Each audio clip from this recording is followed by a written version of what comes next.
Torej, danes smo imeli matinejo, če se tako izrazim. Glavna predstava bo pa v sredo.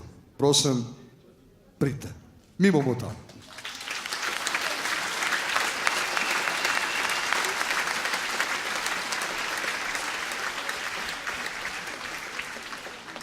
Hvala publik, hvala vsem, ko vam ni vse in kak bo jutri Zasavje.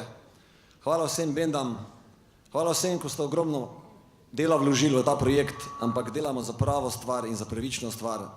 Zato vemo, če nas še 1000-krat pohodijo, bomo 1000-krat vstali in rekli, dost imamo, gremo v Ljubljano.